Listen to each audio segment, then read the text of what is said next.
নমস্কার বন্ধুরা, আপনাদের সকলকে আমার চ্যানেলে স্বাগত জানাই। আজ আগস্ট মাসের 4 তারিখ 2025 সাল। আর আজকে এই উল্টো রথের দিনে বাড়িতে আমার চলে এসছে এয়ার ফ্রায়ার। এই এয়ার ফ্রায়ারটা আমার অনেক দিনেরই কেনার ইচ্ছা ছিল, তবে কদিন আগে যে প্রিন্টারের ভিডিওটা শেয়ার করেছিলাম সেখানে বলেছিলাম যে ওই প্রিন্টারের সাথে 3টে জিনিস কিন্তু মাত্র 599 টাকা দিলে পাওয়া যাচ্ছিল, তার মধ্যে একটা অপশান ছিল এয়ার ফ্রায়ার। সেই জন্য এয়ার ফ্রায়ারটাই আমি চুজ করে নিয়েছি।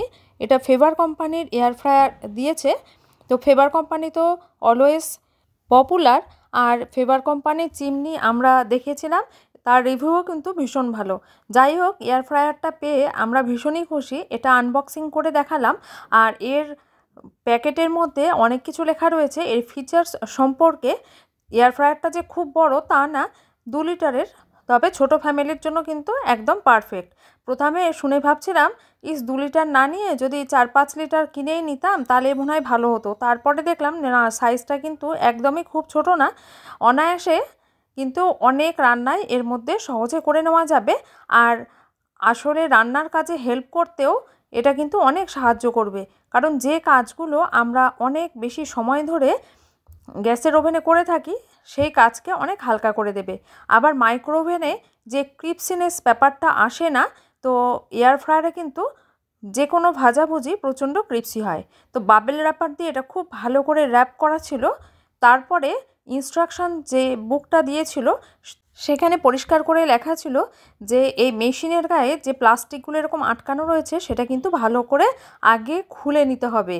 আসলে মেশিনটা খানিকক্ষণ চললে এটা থেকে যে তাপটা উৎপন্ন হবে, এই প্লাস্টিক থাকার কারণে সেটা কিন্তু তাপটা বাইরে আসতে পারবে না, আর প্লাস্টিকটা গলে কিন্তু এই মেশিনের গায়ে লেগে গিয়ে মেশিনটাকে খারাপ করে দেবে। সেই জন্য খুব ভালো করে আগে ইনস্ট্রাকশনটা পড়ে যে কোনো মেশিন কিন্তু ইউজ করা উচিত। বিশেষ করে কিচেন অ্যাপ্লায়েন্সেসগুলো, এগুলো প্রত্যেকটাই কিন্তু 1000 ওয়াটের থাকে, মানে মিক্সি বলুন ওই 750-500 ওয়াট, আর এগুলো তো 1000 ওয়াট।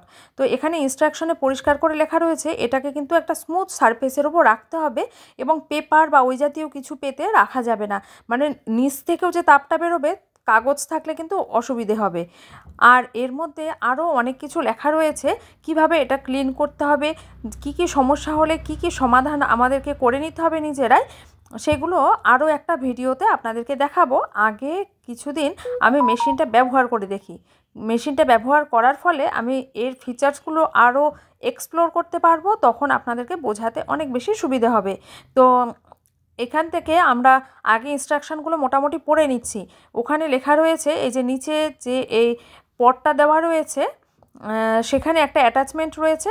তো প্রত্যেকটা জিনিসকে প্রথমে আগে লিকুইড ডিশওয়াশার দিয়ে ক্লিন করতে হবে। এখানে কোনো রকম সার্ফ বা স্ক্রচ ব্রাইট এগুলো কিচ্ছু কিন্তু ব্যবহার করা যাবে না। লিকুইড ডিশওয়াশ দিয়ে এটা পরিষ্কার করে তারপরে ব্যবহার করতে হবে, আর এটাকে সবসময় আটকে রাখতে হবে। যখন ব্যবহার হবে না আটকে রাখতে হবে। আর এই জালিটা কেন দিয়েছে এটা আমার ঠিক এখনও জানা নেই।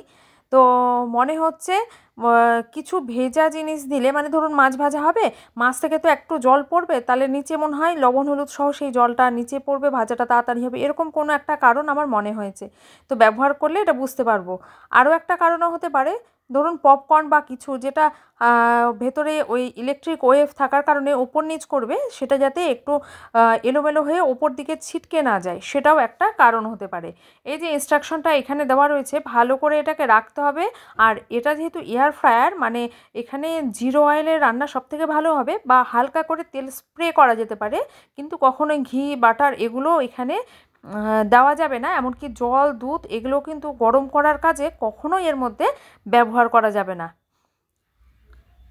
এর কিন্তু আরও অনেক ফিচার্স রয়েছে, আর দামটা দেখুন লেখা রয়েছে 7,945 টাকা। তো এটা কিন্তু আমাদের অনেক চিপেই পেয়ে গেলাম, দেখতেও ভালো হয়েছে।